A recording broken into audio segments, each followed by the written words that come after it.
2 Samuel, capítulo 12, a partir do verso 15. Quem achou diz glória a Deus. Amém? Vamos lá. Então Natã foi para a sua casa, e o Senhor feriu a criança que a mulher de Urias teve com Davi. E a criança adoeceu gravemente. Davi suplicou a Deus pela criança. Davi jejuava e, entretanto, entrando em casa, passava a noite deitado no chão. Então, os anciãos do seu palácio se aproximaram dele para o levantar do chão. Porém, ele não quis e não comeu com eles. No 7º dia, a criança morreu.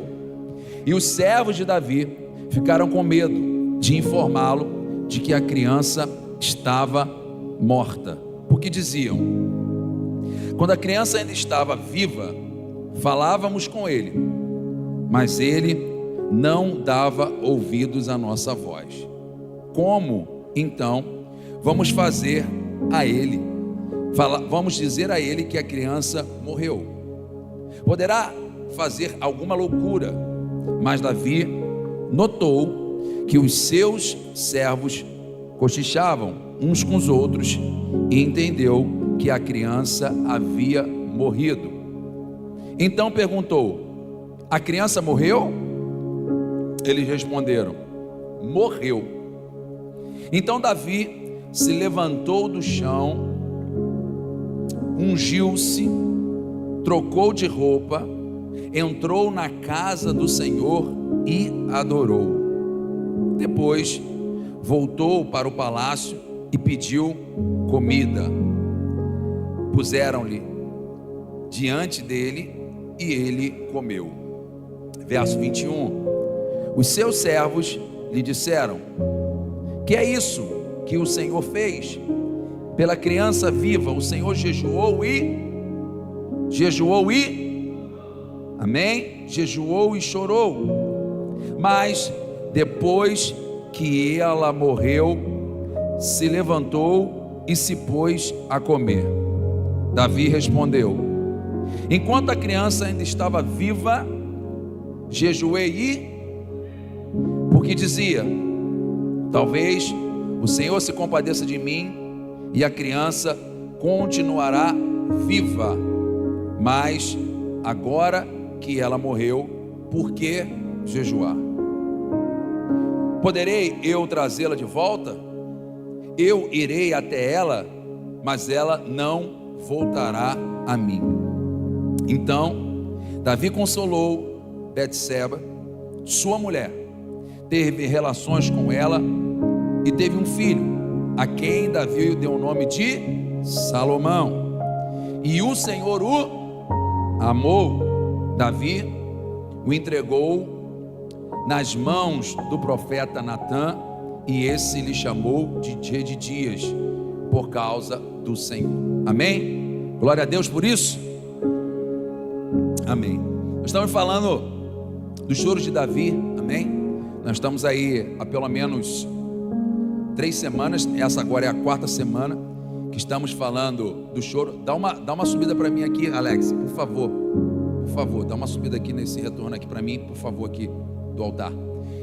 E nós estamos agora tratando do 4º choro de Davi, amém? Mas nesse exato momento, diferente dos 3 primeiros choros de Davi, diferente dos 3 primeiros choros de Davi, esse é o primeiro choro que Davi tem depois de rei, amém? Amém? Esse é o primeiro choro que Davi tem depois que ele se tornou rei. Se você for acompanhar 2 Samuel, capítulo 9, capítulo 10, capítulo 11, principalmente depois do capítulo 9, você percebe que ali ele começa a reinar, e Davi começa a reinar em Hebrom, amém? Hebrom ele reina, por enquanto ele não era um reino unificado, e depois de 7 anos, Davi reinando somente em Hebrom, uma pequena cidade de Israel, o reino decide ser unificado. Depois que ele é unificado, Davi começa a reinar. E agora que Davi já está com o seu reino unificado, ou seja, todo o Israel está sob o comando de um único rei, ou seja, Davi, ele tem esse episódio, o episódio do choro, amém? E é bom nós notarmos que esse choro que é provocado em Davi, numa fase em que Davi, teoricamente, ele estava bem, amém? Teoricamente, Davi já estava bem, Davi já estava com o seu reino estabelecido, Davi já tinha vencido algumas guerras, o seu reino já estava estabelecido, porém, contudo, Davi tem esse choro. E esse choro ele tem um motivo, amém? E é nesse motivo e por esse motivo eu quero trabalhar para vocês. Se eu pudesse dar um nome para esse título dessa pregação, eu ia falar que esse quarto choro é o choro de arrependimento, amém? Então o quarto choro de Davi é um choro de arrependimento, ou melhor, um choro de arrependimento com restauração, amém? Eu creio que nessa noite o Espírito Santo ele vai mover o meu e o seu coração, e ele vai verdadeiramente nos levar a entender o que é o arrependimento e a restauração. Mas para a gente falar sobre o capítulo 12, que aqui nós estamos diante do choro de Davi, sobre o filho que ele teve com Betseba, nós precisamos acompanhar o que aconteceu no capítulo 11. Então abra comigo o capítulo 11 de 2 Samuel e vamos ler juntos o que tem acontecido. Capítulo 11 de 2 Samuel. Você está comigo, amém?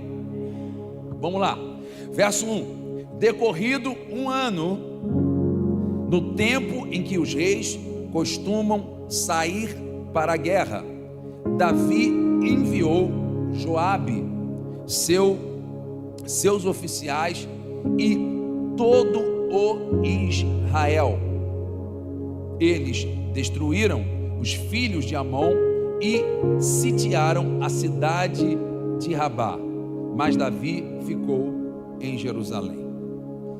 No capítulo 1, a Bíblia está dizendo que Davi, depois de um ano, mas eu não sei se você está com uma tradução assim, mas a tradução NVI, ela vai dizer acerca de uma coisa chamada primavera, amém?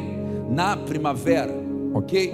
A primavera dentro da tradução da NVI, ela não está falando sobre um tempo, ela está falando sobre uma estação. E primavera é o tempo em que os reis, eles saem justamente para ir à guerra. Ir à guerra no inverno é um tempo difícil. Todos nós conhecemos a história de um grande combatente, né, chamado Napoleão Bonaparte, amém? E eu acredito que a maioria já conheceu a história dele e sabe que ele perdeu principalmente por causa do frio. Então sair para guerrear no frio é um tempo difícil, no calor também difícil, no outono também é difícil. Então o momento era a primavera, ou seja, um momento oportuno para que ele pudesse justamente estar indo para essa guerra. A Bíblia está dizendo que decorrido um ano, no tempo em que os reis costumavam sair para a guerra, ou seja, era um costume em que os reis saíssem nesse período para guerrear. E aí Davi, ele enviou Joabe. Então a primeira coisa que eu quero ministrar o seu coração acerca disso é: Davi enviou Joabe. E se eu puder colocar um nome, se eu puder começar a ministrar, eu vou dizer para vocês que o choro de Davi é por causa dele delegar aquilo que é indelegável. Não sei se vocês lembram, estavam aqui no último domingo, quando eu falei sobre a história de Esther, e falei que o rei Assuero, ele delegou que viesse realmente poder chamar e convocar mulheres para que elas pudessem ser levantadas como rainha. E aqui eu quero falar para vocês sobre delegar aquilo que é indelegável. Olha para essa pessoa e fala para ela: você não pode. Ah, mas vocês estão com sono, está com fome. Alex, aumenta mais um pouquinho para mim, meu filho. Fala para mim: você não pode delegar o indelegável. Precisamos aprender a parar de delegar aquilo que é indelegável. O primeiro choro, se nós olharmos para aquilo que Davi está chorando, amém? Chorando a morte, chorando o luto, chorando a tristeza daquilo que ele era responsável por fazer. Muitas das vezes nós estamos escolhendo dificuldades em nossa vida justamente porque nós, infelizmente, temos permitido que a nossa responsabilidade ela seja delegada para quem de fato não pode fazer. Então, o o primeiro propósito que eu quero trabalhar com vocês é justamente acerca disso. Davi delega a Joabe. Joabe vai fazer aquilo que na verdade quem tinha que fazer era ele. A primeira coisa é, Davi estava na primavera. Quem é que tinha que ter ido para a guerra? E quem foi? Quem é que tinha ido para a guerra? Davi. E quem foi? Joabe. Tem horas que a gente não consegue olhar, não consegue reconhecer que quem está na guerra, quem está na frente da guerra, não pode estar, porque essa guerra é sua. Essa guerra, você que precisa vencer.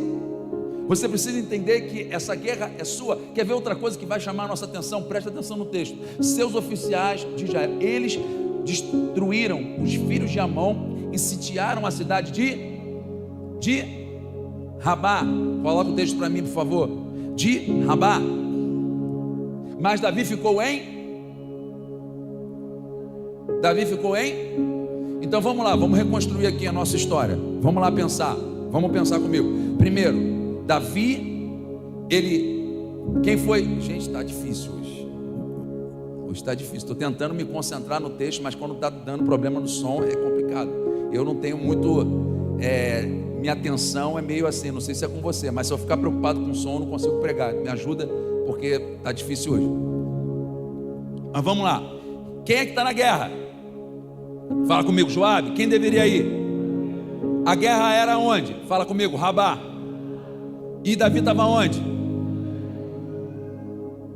Ou seja, a gente está começando a enfrentar problemas. A primeira coisa, nós não podemos delegar aquilo que é indelegável.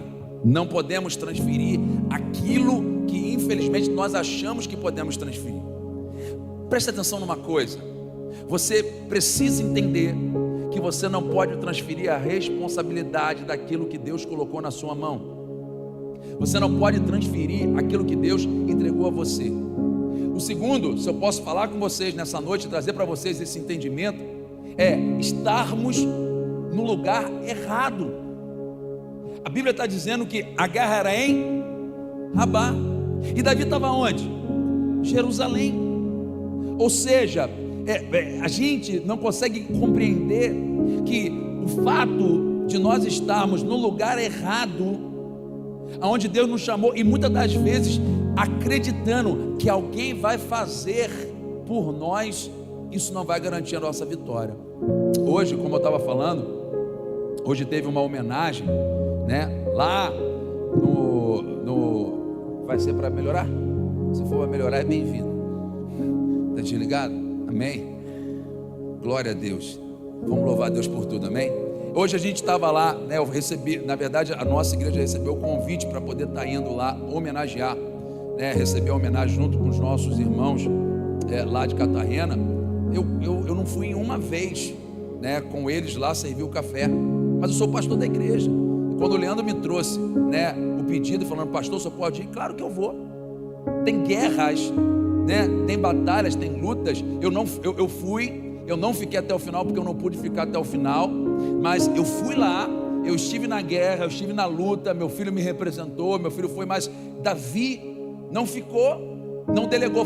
Leandro, tem muitas vezes que eu delego, mas eu só posso delegar aquilo que é delegável. Por exemplo, para eu poder hoje ir no café que nós tivemos, que é o café de pastores, que acontece aí uma vez por mês, já tinha tempos que eu não ia. E eu pedi ao pessoal, quem puder me cobrir no café para eu poder estar indo, todo mundo, pô, beleza. Aí um me mandou mensagem, pastor, eu pego.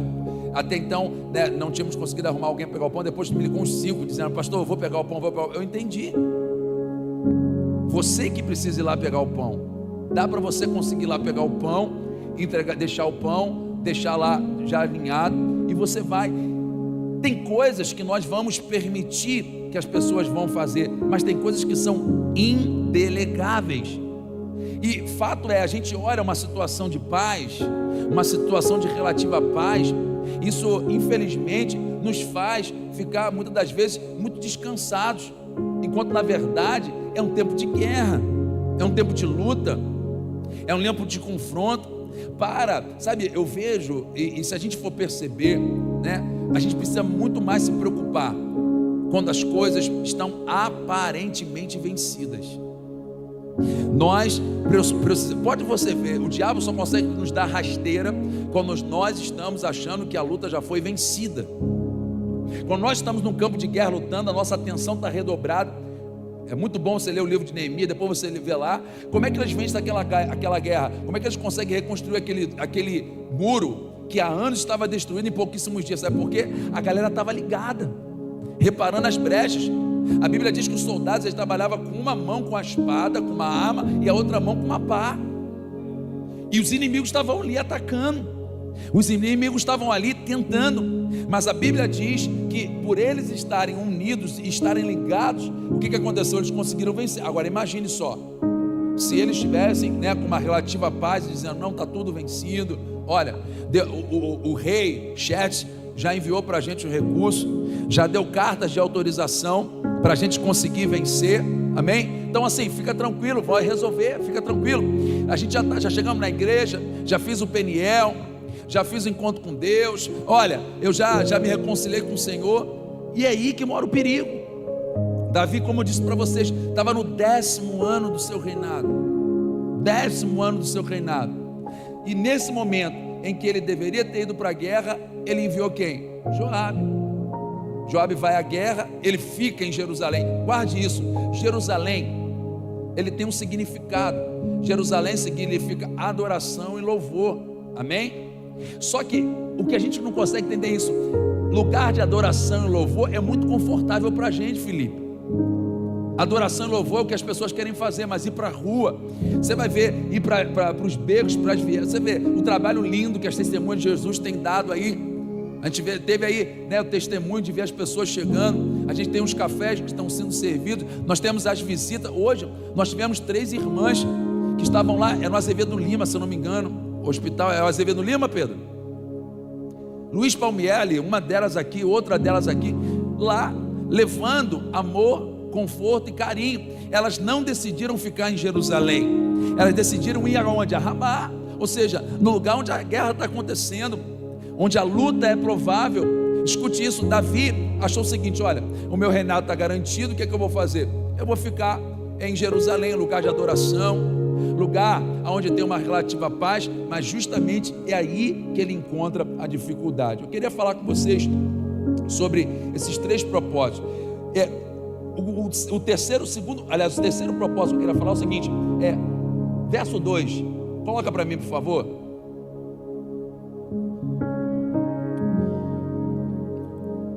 Presta atenção nisso, gente.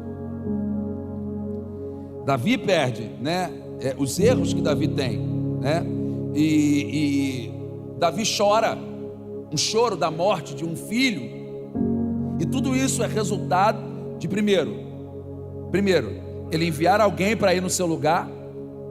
Segundo, ele não estar no lugar aonde dele deveria estar. Terceiro, estar ocioso. Porque às vezes, preste atenção no que eu quero falar com vocês, às vezes nós não fomos para o lugar aonde Deus nos chamou, amém? Às vezes acontece, às vezes nós não estamos no lugar aonde Deus, mas você pode não estar no lugar onde Deus quer que você esteja, mas o pior de tudo é você não estar no lugar onde Deus quer que você esteja, e você está do jeito errado. Presta atenção. Eu tenho certeza que eu já estive em lugares que Deus não quis que eu estivesse, mas se eu estivesse da forma errada, o meu destino seria pior do que eu estivesse. Aqui a Bíblia está dizendo que Davi estava o quê? Uma tarde, presta atenção numa coisa, Davi levantou-se da cama. Gente, pelo amor de Deus, o nome disso, sabe por que Davi estava chorando? Por causa da ociosidade. Como é que alguém que primeiro deveria estar numa guerra não está, segundo, está no lugar errado, aonde ele não deveria estar, tem enviado a pessoa que não era para estar. Agora, além disso, essa pessoa, ela está ociosa. Por favor, gente, como é que você vai mudar o destino da tua história acordando meio-dia, 1h, 2h da tarde? Sabe o que você vai ver? O que não tem que ver. Sabe o que você vai fazer? O que você não tem que fazer. Olha aqui o erro de Davi. Tá bom, beleza, eu não vou para a guerra, eu não fui para a guerra, eu não pude estar na guerra, seja por qual motivo estou, mas o que eu estou fazendo? Eu estou trabalhando, eu estou com os meus conselheiros, eu estou estudando a estratégia de guerra, eu estou preparando o retorno. Mas sabe o que Davi está fazendo? Ele está dormindo até tarde. Será que essa palavra está tocando alguém aqui?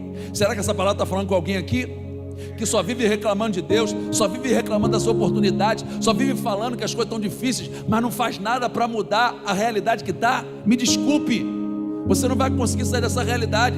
Você pode ter enviado a pessoa errada, você pode não estar no lugar certo, mas o pior, você continua tendo atitudes que infelizmente vão comprometer o seu futuro. E sabe o que vai acontecer? Você vai ter que chorar,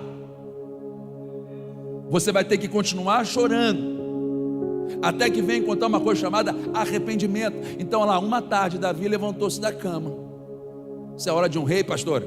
Primavera, é tempo do rei estar onde? Guerreando. Mas o rei não foi guerrear. E o que ele está fazendo? Ele está ocioso. Precisamos entender que a ociosidade, ela tem prejudicado o nosso avanço. Olha para essa pessoa que está do teu lado. Se for tua esposa, se ela dorme até tarde, se for o seu marido que dorme até tarde, fala aí, acorda, Zé. Acorda, mulher. Dormindo até tarde. Pelo amor de Jesus Cristo, gente. Sabe qual é o problema?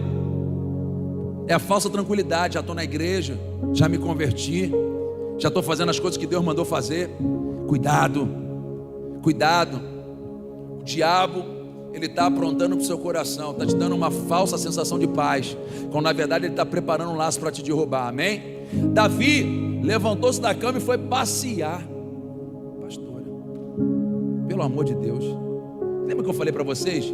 Pior do que você estar no lugar errado é você estar no lugar errado e se comportando de forma errada, passeando. Como é que a gente tem consciência de que as pessoas estão guerreando no nosso lugar, que nós não estamos guerreando, e você está passeando? Sua esposa está indo atrapalhar e você está passeando. Teu esposo está trabalhando e você está passeando, quando na verdade você tinha que estar fazendo alguma coisa. Ah, pastor, vou distrair minha mente. Distrai sua mente sendo produtiva. Distrai sua mente sendo produtiva. Desde pequenininho, minha mãe me ensinou, meu pai me ensinou que mente vazia é oficina do diabo. Enquanto você erra, ou enquanto você não está fazendo aquilo que você deveria fazer, você está dormindo demais, e quando está acordado, está fazendo aquilo que é improdutivo. Olha como uma pessoa mal posicionada pode errar. E eu quero dizer para vocês, aí as pessoas, sabe qual é o relato total? Que a maioria das pessoas que não dão certo, elas botam culpa no lugar. Pastor, eu não prospero porque eu estou no lugar errado. Bota a culpa na igreja, bota a culpa em pastor, bota a culpa em ministério. Aí isso acontece, vai para outra igreja, chega na outra igreja, continua dormindo até tarde, continua passeando o dia inteiro, e a culpa é de quem? A culpa é sua. Você pode estar no lugar errado, Flávia, mas se você estiver acordando cedo, e se você estiver trabalhando, Deus honra o teu trabalho. Eu tenho certeza absoluta que eu não estive a todo tempo no lugar onde eu estive, todo tempo no tempo certo. Talvez era para eu ter me movido antes, mas porque eu estava com a minha esposa fazendo aquilo que era certo e não estávamos fazendo aquilo que era errado, Deus nos honrou, porque Deus já tinha falado com ela, um ano antes: o nosso tempo aqui acabou. Ela falou para mim: o nosso tempo aqui acabou. Mas pergunte se nós ficamos esse um ano dormindo até tarde e passeando. Não, nós fomos produtivos, pastora. Nós continuamos fazendo aquilo que Deus mandou nos fazer, mesmo sabendo que nós estávamos no lugar errado. Esse que é o nosso problema. Nós queremos encontrar um motivo, o lugar errado, estou no lugar errado. Mas não adianta, se você estiver no lugar errado, pastor, eu tenho certeza disso, porque a minha esposa é uma mulher de Deus, eu tenho certeza que Deus falou com ela.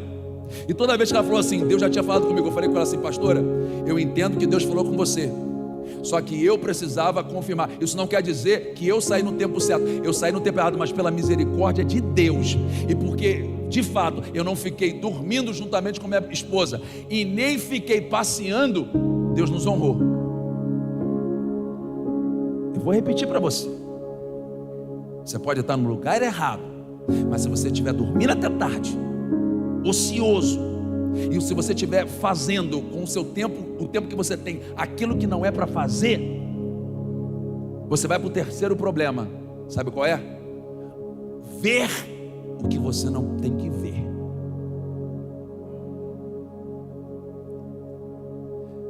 Do terraço, Davi fez o quê? Fala comigo, viu? Davi fez o quê? Davi fez o quê? Davi viu. Sabe por que Davi viu? Porque Davi acordou tarde. Sabe por que Davi viu? Porque Davi estava passeando. Se Davi tivesse acordado cedo, pastora, e se Davi tivesse na sua sala de reunião, estava na sua sala de guerra, ainda que ele tivesse, pastora, no lugar errado, ele não iria ver o que não tinha que ver. Sabe por que tem muita gente que entra na igreja e vê o que não tem que ver? Porque de fato não está fazendo nada de produtivo para o reino. Sabe por que vê tanta mazela, tanto problema? Sabe por que adora ver problema nas pessoas, problema na igreja, problema no vizinho? Sabe por quê? Porque acorda tarde e vive fazendo o que não tem que fazer. Davi estava chorando porque estava andando, passeando. Eu falei para vocês, Davi estava chorando porque estava ocioso, passeando. Olhou o que não tinha que olhar. A maioria de nós só se fere na igreja porque ao invés de estar com a mente, o espírito e o coração produtivo, está ocioso e olhando para procurar o erro nos outros. Essa é a verdade. Não estou no lugar certo, o que eu tenho que fazer agora? Olhar o erro das pessoas.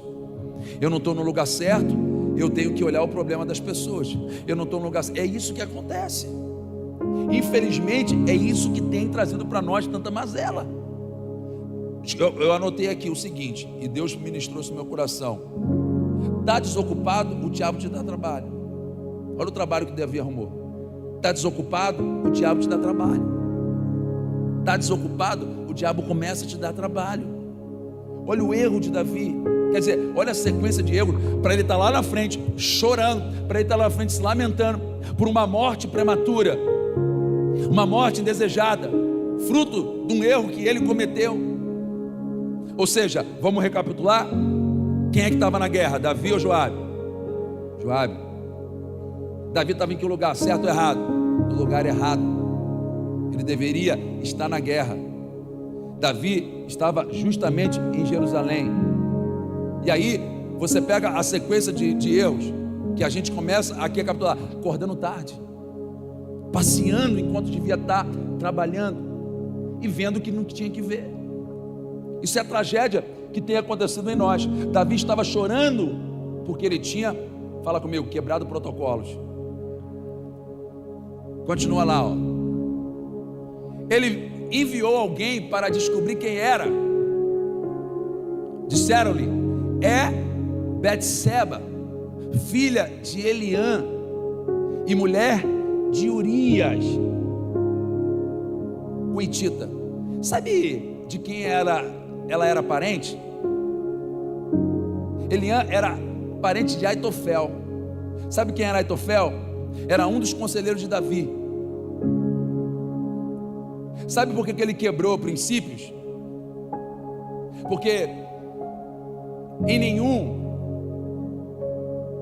propósito na Bíblia e dentro das escrituras sagradas, um rei, ele poderia estar se deitando com a mulher de um dos seus soldados.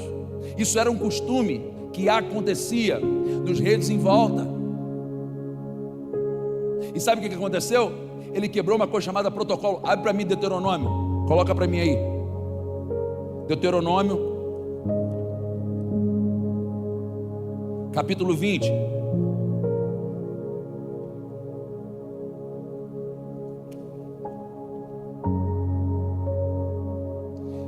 desculpa, capítulo 17, verso 20.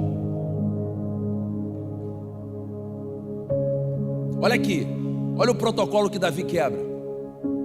Isso fará que ele não se considere superior.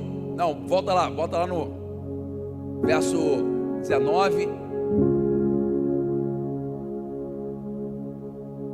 verso 18, 17, 16, 15. Isso. Ó, tenham o cuidado de nomear o rei que o Senhor, o seu Deus, escolher. Ele deve vir dentre os seus próprios irmãos israelitas. Não ponham um estrangeiro como rei, alguém que não seja israelita. Até então está tudo ok. Esse rei, porém, não deverá adquirir muitos cavalos, nem fazer o povo voltar ao Egito para conseguir mais cavalos, pois o Senhor disse: jamais voltem por esse caminho.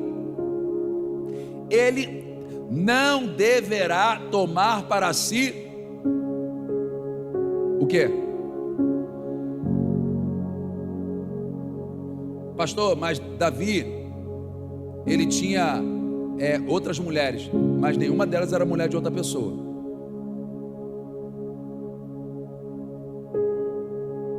Continuando, o seu coração, caso contrário, o seu coração se desviará. Também não deverá acumular muita prata e muito ouro. Quando subir ao trono do seu reino, mandará escrever para si em um rolo uma cópia dessa lei que está aos cuidados do sacerdote levita. Verso 19. Terá sempre essa cópia consigo e deverá lê-la todos os dias da sua vida. O tempo que ele estava passeando, se em Deuteronômio isso era aquilo que o rei tinha que fazer todos os dias, se ao invés dele estar passeando, ele estivesse lendo o que ele deveria ler, ele de maneira nenhuma tinha feito o que ele tinha feito. Se todos nós estivermos lendo aquilo que nós temos que ler, de forma alguma nós vamos tropeçar. Esse é o nosso erro. Abre para mim, por favor, Levíticos. A quebra de protocolo que nós cometemos, e infelizmente traz para nós dificuldade. Deixa eu abrir aqui Deuteronômio 17. Abre para mim Êxodo 20, 14. Abre para mim Êxodo 20, 14. Se Davi estivesse certamente lendo o que ele tinha que ler, o que está escrito lá nos 10 mandamentos? O que está escrito?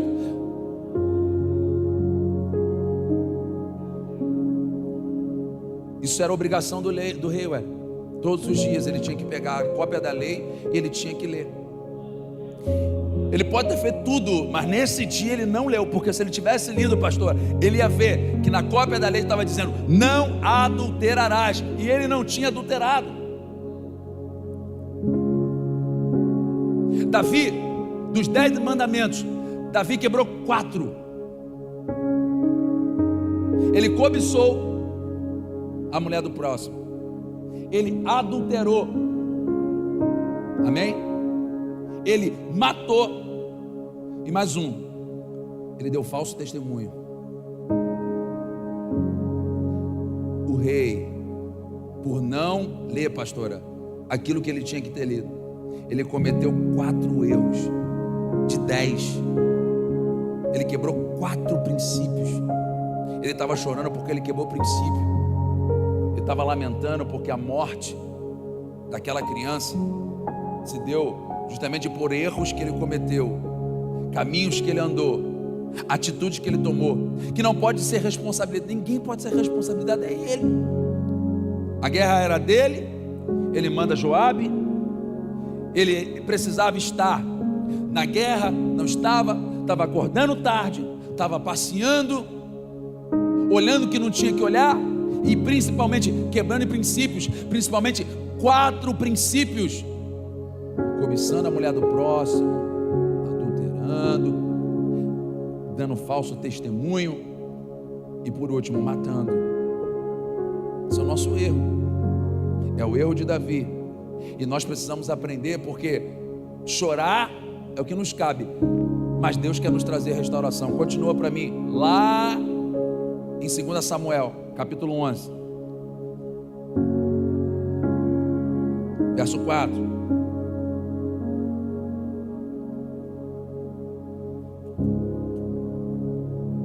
Então Davi mandou mensageiros que a trouxeram.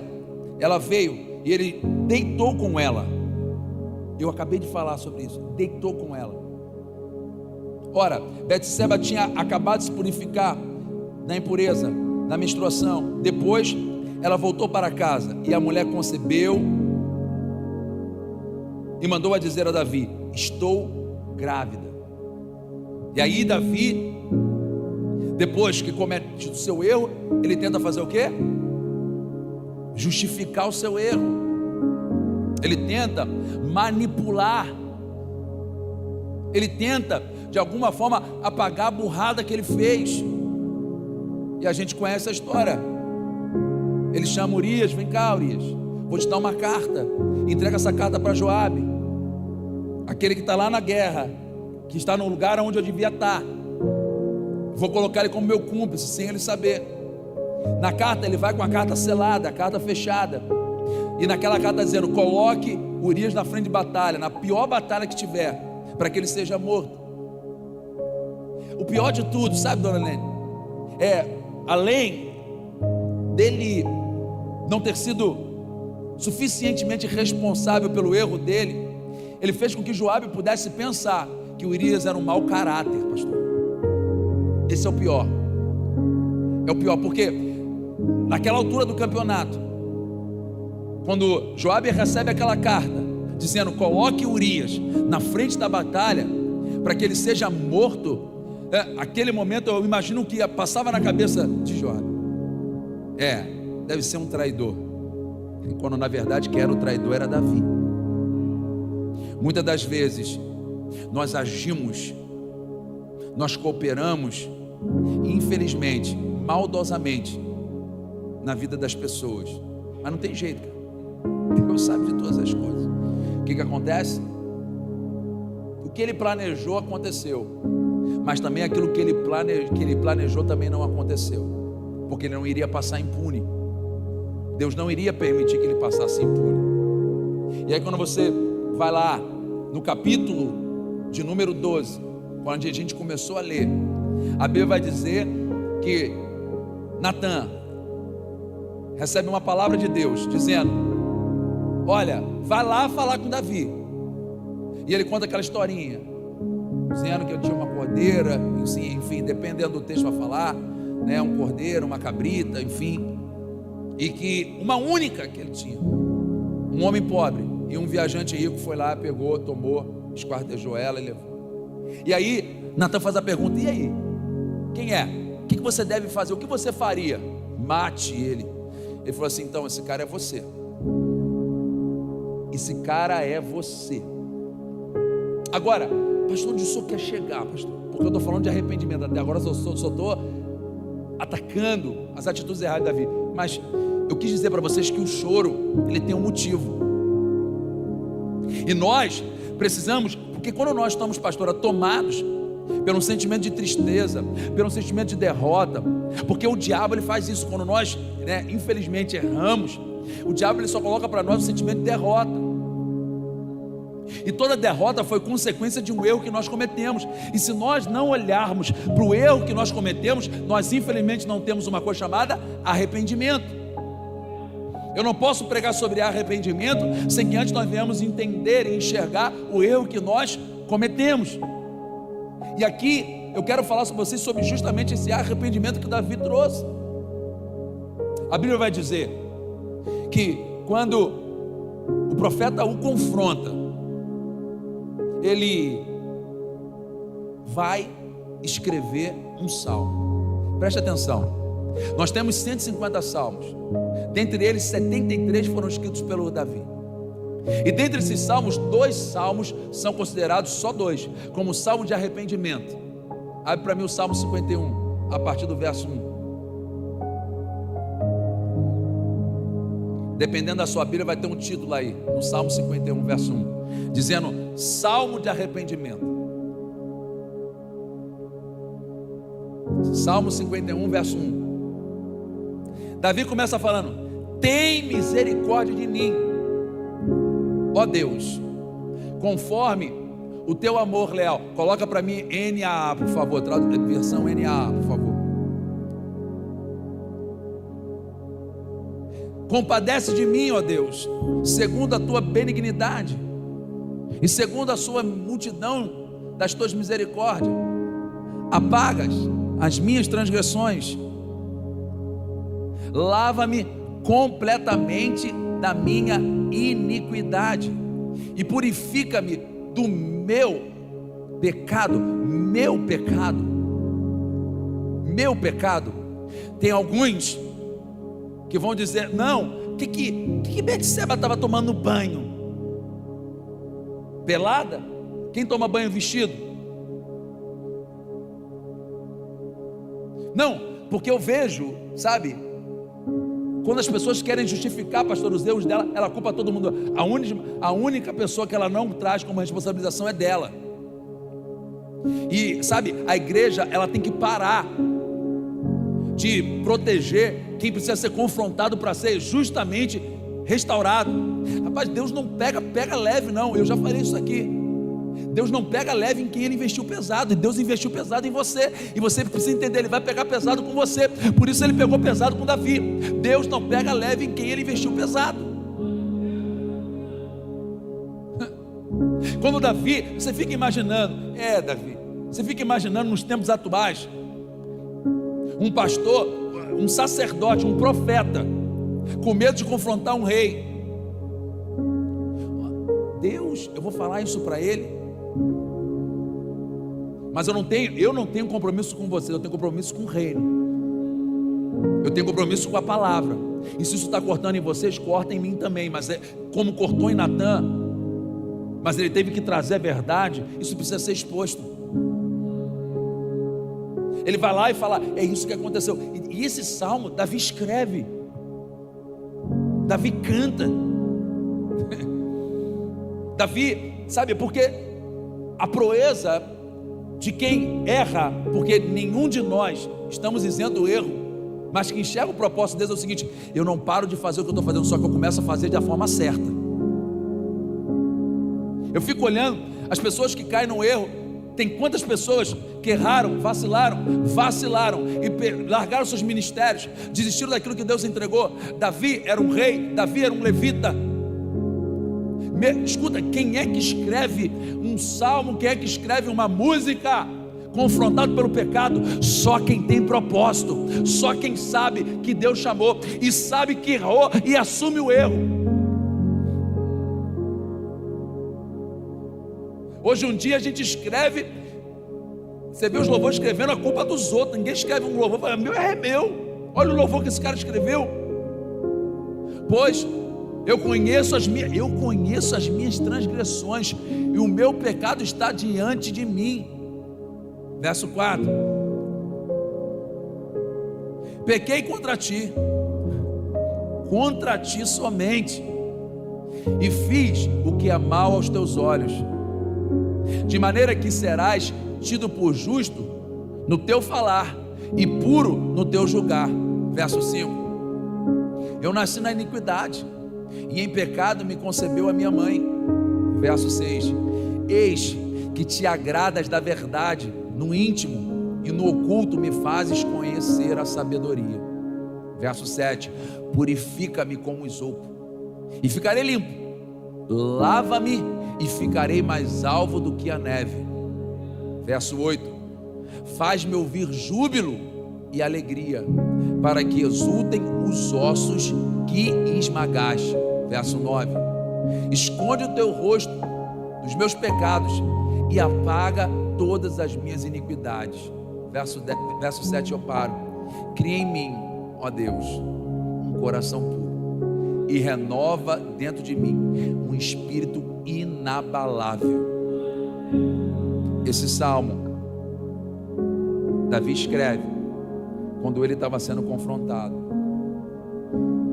quando ele recebe o juízo de Deus, dizendo para ele: olha, bota o Salmo 32 aí.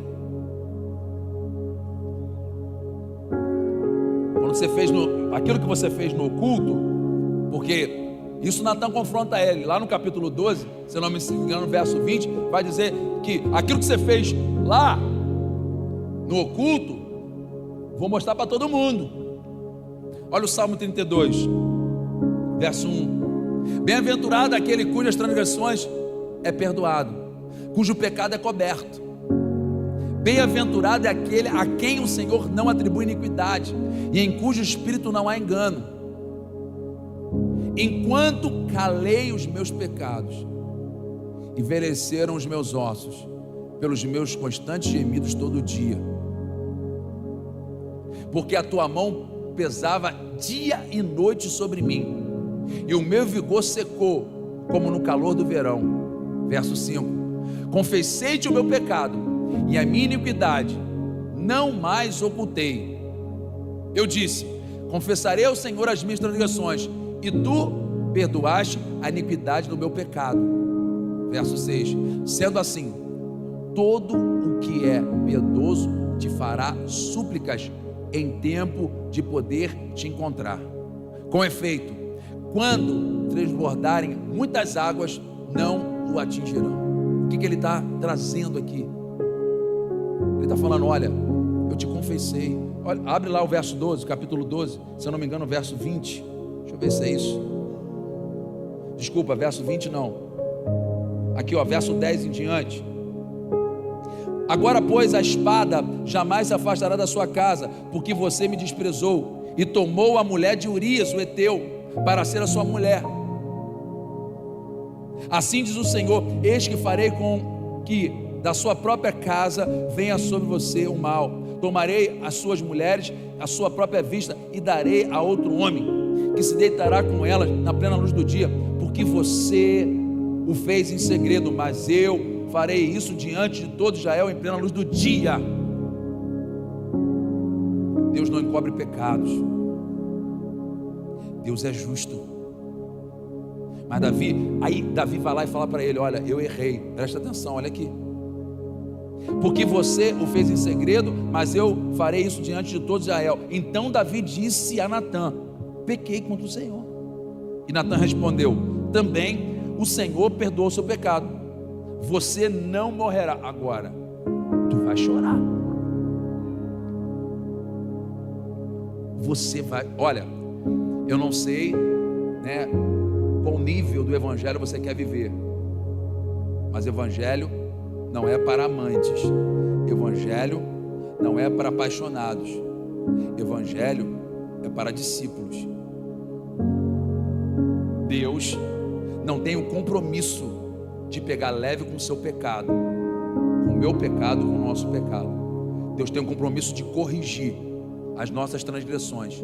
E se nós nos arrependermos, de fato, nós vamos encontrar uma coisa chamada arrependimento e misericórdia. Assim como Davi encontrou, assim como ele conseguiu encontrar. O texto vai dizer, e a gente estava lendo esse texto porque é forte, e aí a partir do verso 20 do capítulo 12, então Davi se levantou do chão, lavou-se, ungiu-se, trocou de roupas, entrou na casa do Senhor e o adorou. Depois voltou para o palácio e pediu comida, puseram-na diante dele. Diante de tudo que Davi viveu, pastora, eu queria que você anotasse uma coisa, e você pudesse guardar isso dentro de você. Se você puder, anota. Davi só perdeu uma batalha, a batalha que ele não foi quando ele tinha que ter ido. Anote isso. A única batalha que Davi perdeu foi a batalha que ele deveria ter ido. Sabe qual é o problema? Sabe qual é o nosso problema? Toda batalha que Deus nos deu, Ele vai nos garantir. Ele esqueceu que quando ele era pequeno, quando ele era um menino, Deus era com ele contra urso e leão. Deus deu força para ele derrotar um gigante. Deus deu força para ele vencer exércitos inimigos. E Deus disse: toda batalha que eu te der, você vai vencer. Mas a batalha que eu te der e você não for, você perde. Olha a trajetória de Davi. Davi só perdeu a batalha que ele não foi. Eu quero liberar essa palavra sobre você. Esse espírito de covardia, esse espírito, fraqueza, de ociosidade, de derrota, porque a batalha que você tem que estar à frente, o Senhor vai te garantir. A derrota de Davi foi porque num dia ele pensou que ele não deveria mais batalhar. Ei, aonde o diabo conseguiu te enganar, dizendo para você que você não tem mais que batalhar, que essa guerra já foi vencida. Olha, porque o sangue de Jesus já venceu na cruz, mas nós temos que estar aos pés de Jesus, lutando e declarando que Ele é o Senhor da nossa vida. Se nós não tivermos atentos a isso, nós temos visto tudo acontecer à nossa volta, e uma hora nós vamos estar chorando pelo erro que nós cometemos. Olhar o Davi e ver um grande rei perder a batalha que ele não se predispôs a ir, pastor. Deus nunca vai te cobrar. Deus nunca vai te cobrar numa batalha que você não deveria estar. Mas todas aquelas, pastora, que é de sua responsabilidade, você tem que dar conta dela. Você tem que lutar por ela. É você que tem que lutar pelo seu casamento. É você que tem que lutar pelos seus filhos. É você que tem que lutar. Ei, porque presta atenção nisso. Guarda isso. Tem jejum que Deus não responde? Claro que tem. A Bíblia está dizendo que ele jejuou e chorou, pastor. Sabe qual o jejum que Deus não vai responder? Aquele que infelizmente você é responsável, você errou. E vamos falar a verdade. Tem gente que está aqui jejuando para Deus restaurar aquilo que foi perdido por causa do erro seu, e você não está vendo a resposta de Deus. Sabe o que eu vou pedir? Olha, ao invés de você estar orando e jejuando, pedindo para Deus dar, ora, bota o joelho no chão e se arrepende, meu irmão. Chora e fala assim: eu errei. Entrega. Porque ele estava ali batalhando, orando, jejuando.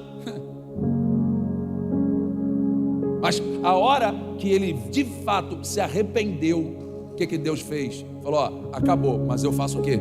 É um novo tempo, é uma restauração para a sua vida. Gente, eu vou repetir isso. Pastor, estou jejuando porque eu entrei numa dívida, entrei num problema. Pô, cara, você entrou na dívida por quê? Por que você entrou na dívida? Cobiçou, foi avarento, foi ganancioso, foi gananciosa. Está jejuando porque fez besteira agora. Não adianta, meu irmão, que Deus não tem obrigação de responder um jejum sobre o erro que você cometeu. Deus não tenta, porque se for, gente, a Bíblia diz que Davi era um homem segundo o coração de Deus. Se pensa alguém que Deus queria responder a Davi, mas Deus não pode responder um jejum de iniquidade. Deus não pode responder um choro. Ah, pastor, e agora? E agora, meu irmão? Bota essa cara no pó, vai chorar, vai se arrepender, vai falar: Senhor, eu estou errado, Senhor, eu cometi o erro, Senhor, eu não vou fazer nada que não seja me arrepender verdadeiramente do erro que eu cometi. Senhor, se eu não quero que o Senhor recomece, porque Deus não poderia recomeçar o propósito dele com algo pendente. Aquela criança não podia ficar viva, porque aquilo ia manchar, pastor, a dinastia de um rei que Deus tinha. Aí você pode falar: errou, mas o que acontece? Ele se arrependeu. Então, por favor, a Bíblia está dizendo que ele orou, jejuou, quando acabou, não tem mais para onde ir, não tem mais para onde ir, não. O que ele faz? Ele entende, acabou, agora o que eu vou fazer? Eu vou adorar, vou fazer aquilo que Deus me chamou. Se alimentou, ficou de pé. Detalhe, foi consolar Betseba. Aqui, ó. Depois que ele chorou, jejuou, que disseram que estava morto, que não dava mais jeito, o que ele foi fazer? Foi consolar Betseba. Mas sabe como é que ele foi? Sabe de uma coisa? Tem muita gente que quer consolar as pessoas e não sabe. Sabe quando ele foi consolar Betseba, pastor? Depois que ele estava arrependido, depois que ele estava quebrantado. Tem gente que quer consolar as pessoas com o coração cheio de amargura, cheio de crise. Não tem como, meu irmão. Ele foi consolar, dizendo o seguinte: ó, vamos embora que é o tempo novo. Aqui, ó, verso 20. Então Davi consolou Betseba, sua mulher. Por que ele consolou ela? Porque Deus já tinha falado com ela: o tempo acabou, meu irmão, agora é um novo tempo para você. Teve relações com ela. Ela teve um filho, a quem Davi deu o nome de Salomão, que significa o quê? Paz. Paz. E o Senhor o amou. O Senhor o amou. Por que o Senhor amou?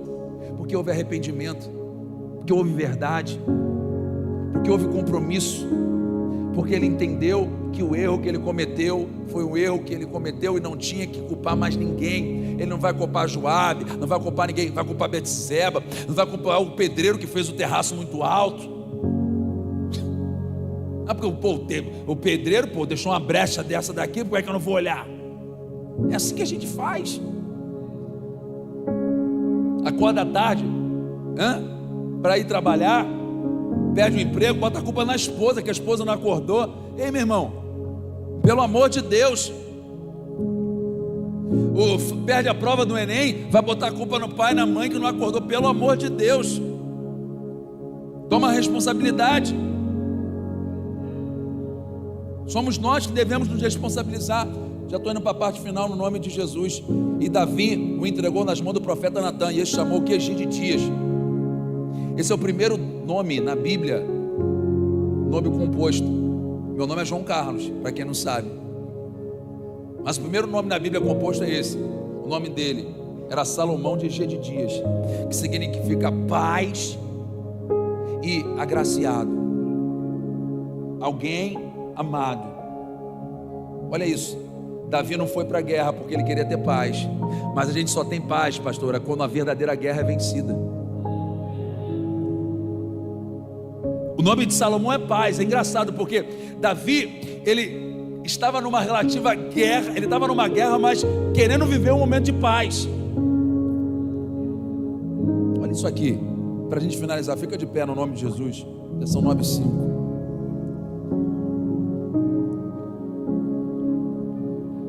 Fala para essa pessoa que está do teu lado: onde tem arrependimento, onde tem arrependimento, fala, tem recomeço. Aonde tem arrependimento, tem recomeço. Mais uma vez, onde tem arrependimento, tem recomeço. Olha o verso 26. Enquanto isso, Joabe atacou quem? Bota aí para mim, verso 26. Não levanta não, meu filho, fica sentado.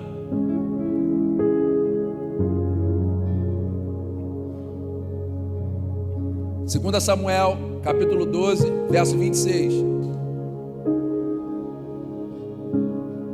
Enquanto isso, Joabe atacou quem? Davi não atacou não, quem atacou foi Joabe, dos filhos de Amon, e tomou a cidade real. Verso 27. Então Joabe mandou mensageiro dizer para Davi. Preste atenção, gente. A gente estava lendo o capítulo 11. Essa história começou lá no capítulo 9. Capítulo 9, 10 e 11. A guerra está instaurada e Davi está demorando. Nesse meio tempo, preste atenção, nasceu uma criança. Nesse meio tempo, Davi arrumou um adultério, matou uma pessoa inocente, teve um filho, o filho morreu. Deus deu outro filho para Davi. Amém? Já tinha nascido Salomão, ok? Aí a Bíblia vai dizer que lá no verso 26, enquanto isso, Joabe atacou Rabá, ou seja, Davi não está em Rabá, está em Jerusalém, fazendo besteira, mas está se arrependendo. Não adianta nada você ir para Rabá sem se arrepender, porque é isso que está acontecendo. Pastor, me coloca no lugar de propósito. Não adianta, você vai para o lugar de propósito sem arrependimento. Enquanto isso, Joabe atacou Rabá dos filhos de Amon e tomou a cidade real. Então Joabe mandou mensageiros a Davi dizendo: lutei contra Rabá e tomei a cidade das águas.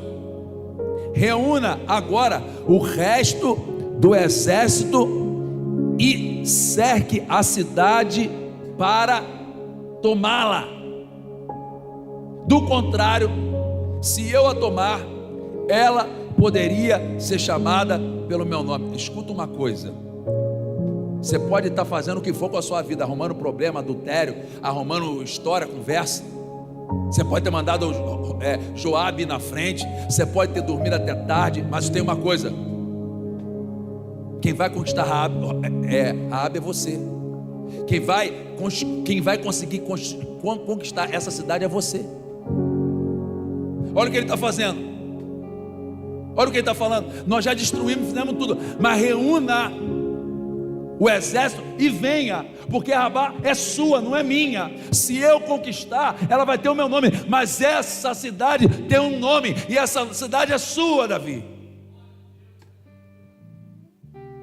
Meu Deus, e agora o que eu faço, pastor? Tanto tempo passou. Eu te disse, olha, no meio dessa história, Davi arrumou problema, Davi arrumou adultério, morreu um filho, nasceu outro, e você está pensando que o quê? Não, Rabá deixa para lá. Pastor, tem gente falando assim: pastor, eu estou precisando de algo novo, há tanta coisa, meu passado. Ei, Rabá continua lá, Ramá continua no mesmo lugar. Ramá está lá para ser conquistada, Ramá está lá para você conquistar. Não importa quem está à frente, não vai ter conquista, não vai ter vitória se você não a conquistar. Ele falando aqui, gente, Rabá, tomei a cidade das águas, reúna agora mesmo o exército e cerque a cidade para tomá-la. Do contrário, se eu tomar, ela poderia ser chamada pelo meu nome, mas não é.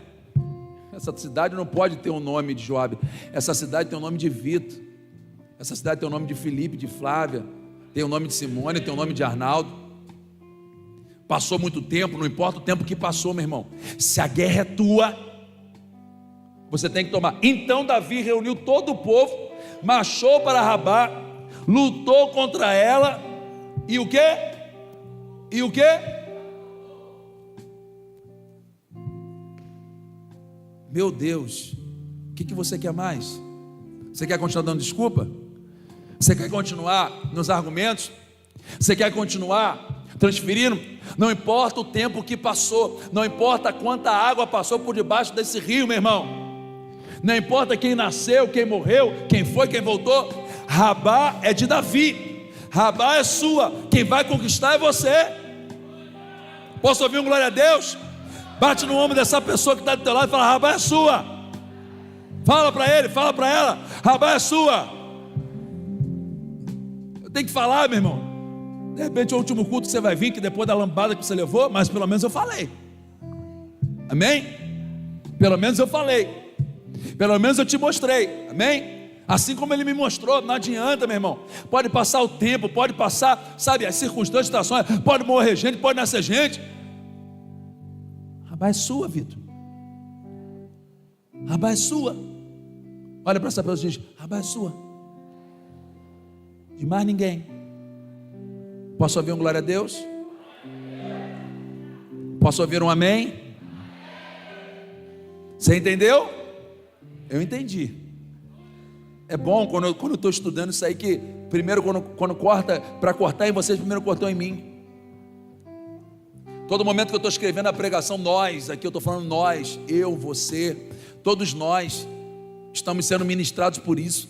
Todos nós estamos sendo ministrados pelas nossas responsabilidades. Todos nós estamos sendo ministrados por aquilo que nós não temos feito. Pelo amor de Deus, você não pode continuar acordando tarde, você não pode continuar passeando, você não pode deixar de ter propósito. Você tem que entender que Deus te chamou para algo. Vai fazer alguma coisa produtiva, meu irmão. Vai fazer alguma coisa produtiva, minha irmã. Depois não vai ficar jejuando e chorando. Pastor, vou fazer um jejum. Para quê? Para Deus restaurar a minha casa. Primeiro se arrepende, meu irmão. Jejum não vai adiantar, não. Porque tá essa onda que jejum pode... Está aqui na Bíblia. Está aqui na Bíblia, Vitor. Porque quando a gente conhece a verdade, abre a sua Bíblia para finalizar, Romanos capítulo 1. Eu ia começar com esse texto. Romanos capítulo 1, deixa eu ver se eu acho ele aqui. Se eu não me engano é o verso 18. Para a gente finalizar.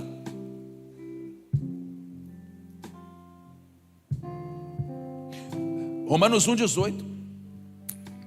A ira de Deus se revela do céu contra toda impiedade e injustiça dos seres humanos, que, por meio da sua injustiça, suprimem a verdade. O apóstolo Paulo não está falando com o mundo, o apóstolo Paulo está falando com a igreja. O apóstolo Paulo está falando conosco.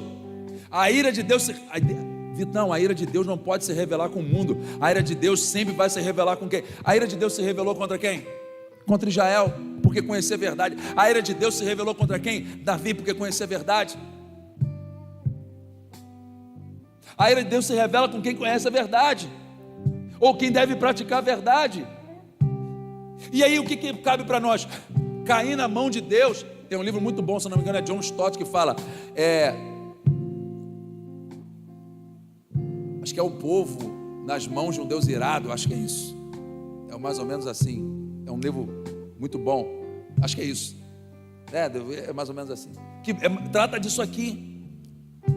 Nós precisamos entender que a ira de Deus, ela só tem fundamento para aqueles que conhecem. E nós conhecemos, ou deveríamos conhecer. E por que Deus pegou pesado? Por quê? Porque Ele investiu pesado. Deus só pega pesado com quem Ele investiu pesado. Tanto tempo na igreja, tanto tempo ouvindo a palavra, tanto tempo, sabe, recebendo. E a gente está olhando e fala: Deus, preciso fazer um jejum, preciso fazer um propósito. Preciso tomar vergonha na cara, pô. Jejum sem vergonha na cara, propósito sem vergonha na cara, não adianta nada. Não adianta, Deus não tem. Agora, o jejum que Deus responde é justamente aquele que não está na sua esfera, que você não tem responsabilidade, é fazer o sobrenatural. Ah, pastor, mas eu preciso do sobrenatural. Mas foi você que gastou demais? Foi você que adulterou, meu irmão? Deus, vai lá, fala com a minha esposa. Fala com a minha esposa? Deus, fala você, rapaz. Vai lá, Deus, fala com o meu marido. Vai você. Mas ela não vai me ouvir. Ela não é surda. Ela pode não querer te dar razão, mas ela vai ouvir. Ela pode não querer te perdoar, mas ela... pastor, eu quero perdão. Como é que você quer que as pessoas te perdoem se você não alcançou o perdão de Deus? Esse é o grande problema, Felipe. Nós queremos o perdão dos outros, César, enquanto nós não alcançamos o perdão de Deus. Sabe quando é que você encontra o perdão de Deus? Quando você entra na presença dEle e você sai pior do que você estava. Porque essa história de a gente entrar na presença de Deus, sair melhor, como assim? Qual foi o homem que entrou na presença? Você tem que sair pior do que você estava, pior, destruído, amassado por Ele, sabe? Porque foi assim. Jó, ai meu Deus do céu, vai ler Jó. Ele caiu na mão de quem? Foi do diabo ou foi de Deus? Foi na mão de Deus. Porque o diabo não podia fazer nada sem a permissão de Deus. Ele caiu na mão de Deus. Mas qual foi o final de Jó, gente? Qual foi o final de Jó? Qual é o nosso final? A ira de Deus se revela dos céus contra toda a impiedade e injustiça dos seres humanos, que por meio da injustiça... O que é injustiça? Nós sabemos a justiça, não praticá-la. Davi sabia, eu li para vocês Deuteronômio. Ele tinha que praticar, ele tinha que ler. Não adianta, nós que estamos aqui ouvindo a palavra, precisamos praticá-la. Nós que... Pastor, eu estou aqui, nunca li. Meu irmão, você pode ter certeza, você nunca leu, mas você escutou. E presta atenção, você pode falar para mim: pastor, eu não tenho fé. A Bíblia diz que a fé vem pelo ouvir. Todos que estão aqui têm fé. Todos que estão aqui têm fé. Todos, e pastor, mas a minha fé não é grande. Se for do tamanho de um grão de mostarda, rapaz, a Bíblia é tão maravilhosa, que essa história do cara fala assim, pastor, eu não sei ler, mas você ouviu. Então se você ouviu, você já tem fé suficiente. Mas pastor, minha fé é pequena. Se for do tamanho de alguém tem uma fé menor do que isso, microscópica. E se ela for do tamanho de um grão de mostarda, ela move um monte de um lado para o outro. Tem alguém que precisando mover um monte de um lado para o outro? Ninguém. Então a sua fé microscópica, ela é capaz de mover o seu propósito. A sua fé microscópica é capaz de te levar ao sobrenatural de Deus. Deus te dá fé suficiente para você conseguir alcançar. Agora, é questão de entendimento. Você não consegue exercer a fé com o coração altivo. Você não consegue acessar o coração de Deus. Sabe por que Davi foi e sempre vai ser o grande homem, um grande rei da Bíblia? Porque esse cara, ele sabia se arrepender. Ele sabia, sabe, se arrepender. Escreveu vários salmos. Como eu disse para vocês, 73 só. Mas o cara escrevia também salmo quando estava mal. Tem gente que gosta de vir para o culto, pastora, quando está dando certo. Mas quando está dando errado, não vem para o culto. Tem gente que gosta de botar aquele louvor lá nas alturas, quando está dando certo, quando está tudo errado. Não, gente, quando falha, quando erra, quando vacila. Não, é nessa hora, Deus, vou continuar o mesmo, vou continuar te buscando. Por quê? Porque é o Senhor. Eu errei, eu vacilei, mas eu preciso de ti. Eu não aguento mais. Coloque suas mãos para o alto também, que eu quero orar por você.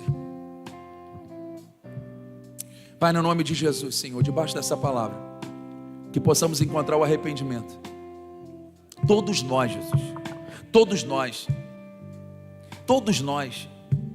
Arrependimento por aquilo que nós falamos, por aquilo que nós pensamos, por aquilo que nós muitas das vezes fazemos, daquilo que nós nos negamos.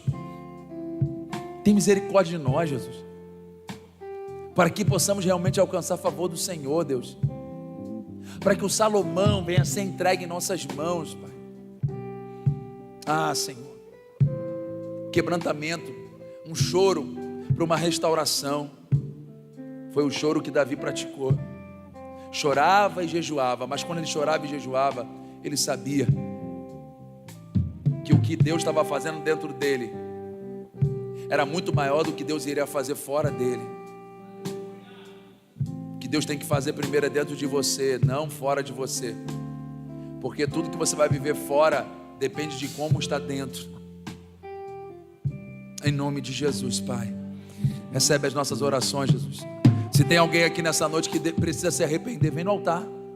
Vou te dar 5 minutinhos para a gente adorar aqui. Se você sente isso, pastor, eu quero me arrepender, vem aqui no altar. Vem. Será que temos Davis aqui? Que podem olhar esse momento agora de arrependimento, sair do lugar, enfim, se arrepender, parar de fazer uma fachada. 1 minutinho para você orar aqui, você botar o seu coração diante dele, falar: Senhor, acabou. Eu não quero mais orar e jejuar por aquilo que o Senhor não quer me entregar, mas eu quero viver o seu renovo, quero viver o seu recomeço. Se o Senhor disser para mim hoje é o fim da linha, eu sei que no mesmo momento o Senhor vai falar assim: é o começo de uma nova história.